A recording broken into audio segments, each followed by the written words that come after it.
2022 में होने वाले विधानसभा चुनाव अब नजदीक आते नजर आ रहे हैं। जैसे जैसे समय गुजरता जा रहा है, वैसे वैसे राजनीतिक पार्टियां सियासी रणनीति जमीन पर उतारने का काम कर रही हैं। बीजेपी ने लखनऊ में एक बैठक कर चुनाव मैदान में जाने का नया यात्रा प्लान तैयार किया है। इस बैठक में फैसला लिया गया है कि कैसे जनता के बीच जाना है और जनता को क्या बताना है, कौन सी योजनाओं का प्रचार करना है, विपक्ष को कैसे घेरना है। इस पर बीजेपी ने नया एक्शन प्लान तैयार किया है।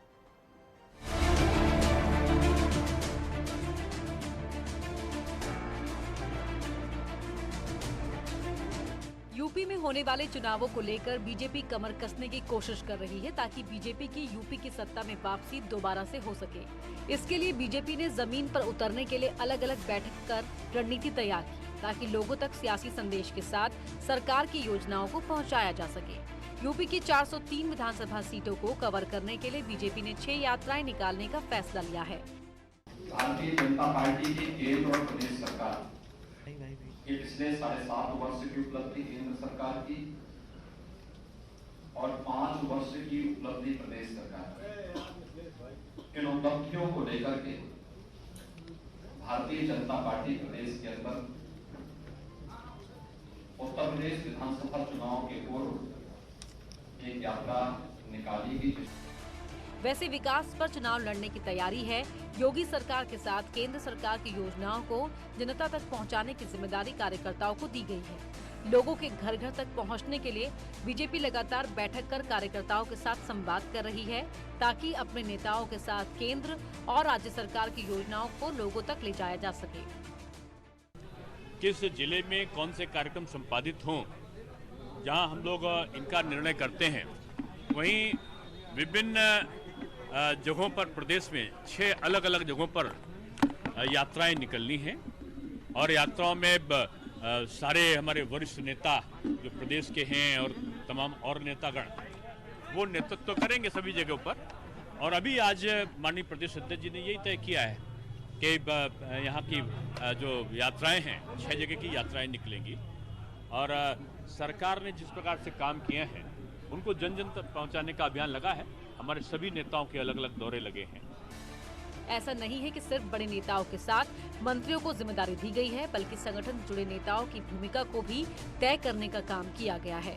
प्रदेश के अलग अलग रीजन में जाने के लिए नेताओं और कार्यकर्ताओं का एक संगम बनाया गया है, जिसकी मदद से ऊपर से लेकर नीचे तक संदेश पहुँचाने का काम किया जाएगा। Bureau report, network 18। चुनाव से पहले लोगों तक पहुंचने के लिए बीजेपी ने पूरा एक मैकेनिज्म बनाया है, जिसको जमीन पर उतारने के लिए 7 दिसंबर से अभियान चलाने की तैयारी है। इन यात्राओं की मदद से 6 मंडल की 403 सीटों को कवर किया जाएगा, जिसमें अवध, काशी, गोरखपुर, ब्रिज, पश्चिमी यूपी और बुंदेलखंड क्षेत्र के बीजेपी नेताओं का फोकस होगा। इन जगहों पर बीजेपी अपनी नीतियों के साथ लोगों के बीच जाएगी। बीजेपी की इस बैठक में मुख्यमंत्री योगी आदित्यनाथ, बीजेपी के प्रदेश अध्यक्ष स्वतंत्र देव सिंह, उप मुख्यमंत्री केशव प्रसाद मौर्य और डॉक्टर दिनेश शर्मा, केंद्रीय मंत्री और विधानसभा योगी आदित्यनाथ मुख्यमंत्री। बैठक में कौन कौन होंगे शामिल? स्वतंत्र देव सिंह प्रदेश अध्यक्ष बीजेपी से, केशव मौर्य उप मुख्यमंत्री, दिनेश शर्मा उप मुख्यमंत्री, धर्मेंद्र प्रधान यूपी चुनाव प्रभारी, सुनील बंसल महामंत्री, ब्रजेश पाठक कानून मंत्री, योगी आदित्यनाथ मुख्यमंत्री। तो बैठक में कौन कौन होंगे शामिल? इस बीच मायावती चुनाव को देखते हुए सक्रिय होती जा रही हैं ताकि सत्ता में एक बार फिर से आने का मौका मिल सके। इस बार मायावती ने ऐलान किया है कि अगर वो सत्ता में आई तो जाट और मुस्लिम समाज के प्रतिनिधियों को सत्ता में मौका दिया जाएगा।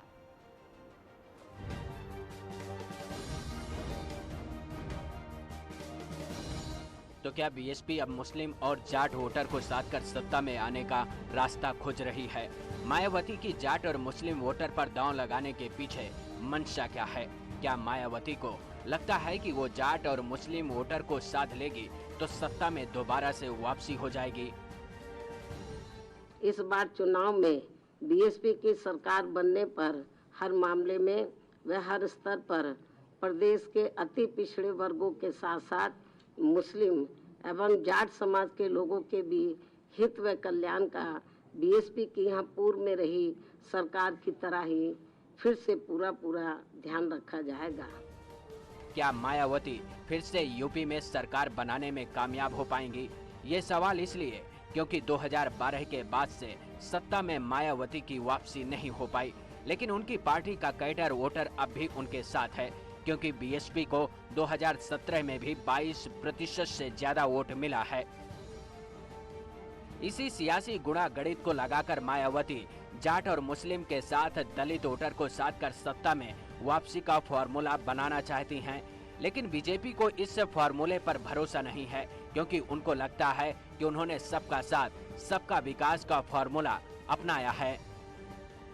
भारतीय जनता पार्टी सबका साथ सबका विकास, इस जानकारी इस बात की बता दीजिए बहन जी को कि हम किसी के साथ भेदभाव नहीं करते।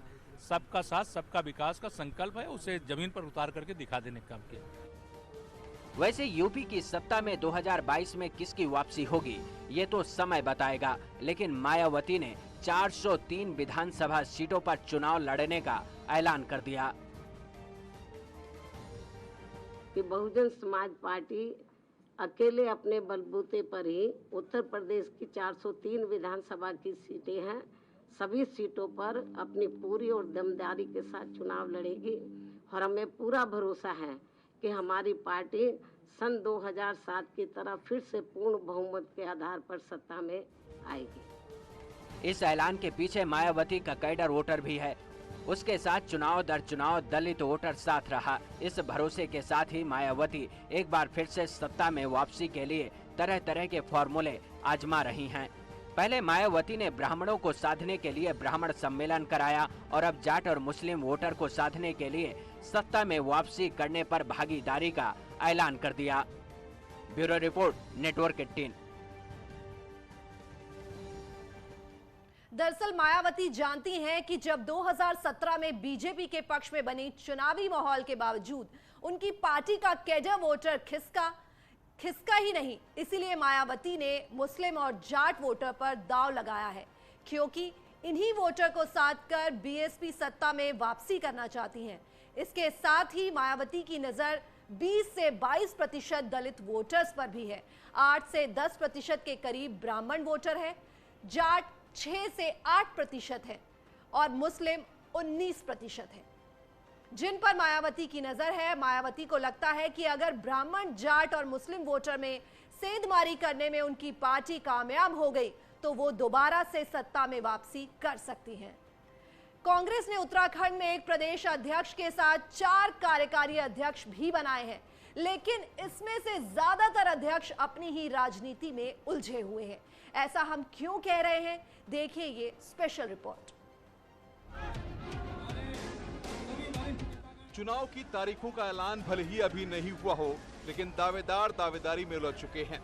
कांग्रेस के 4 कार्यकारी अध्यक्ष तिलकराज बेहड़, रंजीत रावत, जीतराम और भुवन कापड़ी, जिन्हें पार्टी ने अपने मुख्यालय से लेकर गढ़वाल, कुमाऊं और पहाड़ से मैदान तक की जिम्मेदारी दे रखी थी, लेकिन ये चारों प्रदेश से ज्यादा अपनी विधानसभाओं में फंसे नजर आते हैं। हालांकि पार्टी इनसे अच्छी खासी उम्मीद लगाए बैठी थी। कार्यकारी अध्यक्ष भी निश्चित रूप से चुनाव में जाना चाहेंगे, लेकिन पार्टी का निर्णय है और मेरा मानना है कि उनके योगदान को देखते हुए इनकी नियुक्ति की गई है और एक पूरा ही गुलदस्ता बना है ये। अध्यक्ष के साथ साथ 4 कार्यकारी अध्यक्ष बनाने की कांग्रेस की बड़ी रणनीति का हिस्सा माना जा रहा था, लेकिन कार्यकारी अध्यक्षों का केवल अपनी विधानसभाओं तक उलझे रहना बीजेपी को खूब रास आ रहा है। वो पहले भी, चाहे वो गणेश गोदियाल जो अध्यक्ष हैं वो रहे हों, जीतराम रहे हों, तिलकराज बेहड़ रहे हों, रंजीत रावत रहे हों, या आपके भुवन कापड़ी जो कार्यकारी अध्यक्ष हैं, 5 के 5 अध्यक्ष अपने चुनाव नहीं जीत पा रहे हैं लगातार, तो वो इस बार भी उनकी सीट खतरे में, तो निश्चित रूप से जब उनकी अपनी ही सीटें खतरे में हैं तो वो औरों के लिए क्या प्रयास करेंगे। बीजेपी को यूं ही राजनीतिक हमले का मौका नहीं मिला है। तराई से कार्यकारी अध्यक्ष तिलकराज बेहड़ की इच्छा से टिकट पाने को आतुर हैं, तो रामनगर से रंजीत रावत के टिकट पर संशय के बादल हैं, जबकि खटीमा से पुष्कर सिंह धामी के सीएम बनने के बाद भुवन कापड़ी के लिए दांव मुश्किल हो गया है। यही हाल प्रोफेसर जीतराम का भी है। ऐसे में थोड़े से बचे समय में चारों कार्यकारी अध्यक्ष क्या कमाल करेंगे, ये देखने वाली बात होगी। हल्द्वानी से न्यूज़ 18 के लिए शैलेंद्र नेगी की रिपोर्ट। और यहां रुक रहे एक छोटे से ब्रेक के लिए, जल्द लौट रहे हैं।